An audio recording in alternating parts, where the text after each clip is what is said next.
اتنے اکابر جماعتیں مسلمانوں کی کام کرنے کے باوجود اکابر علماء دوسری جماعتوں کو کبھی کافر نہیں بولے، بھٹکے ہوئے بولے، اس پرٹیکولر عقیدے میں شرک اور کفر ہے بولے، اس پرٹیکولر معاملے میں کفر ہے. جیسا نبی صلی اللہ علیہ وسلم کی مشہور حدیث، جب مسلمان زنا کرتا تو وہ زنا کرتے وقت ایمان میں نہ رہتا بولے، مگر انہیں کافر ہو گیا تھوڑی بولے، وہ ٹائم پہ نہیں ہے اب ایمان میں بولے، چوری کرتے وقت ایمان میں نہیں ہے، وہ عمل کے وقت نہیں ہے.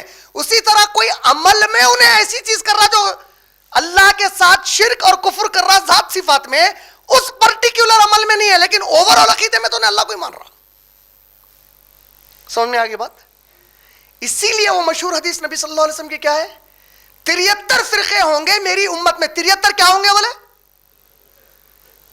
73 ریلیجنز، دین ہوں گے نہیں بولے.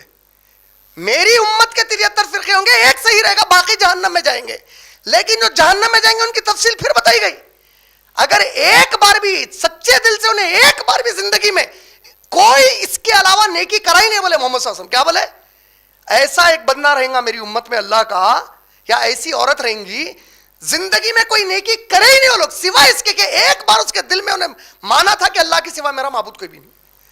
وہ ایک بار جو انہیں مان لیا تھا اس کی وجہ سے آخری میں نکال دیا جائے گا انہیں جہنم میں سے. سمجھ میں آ رہا؟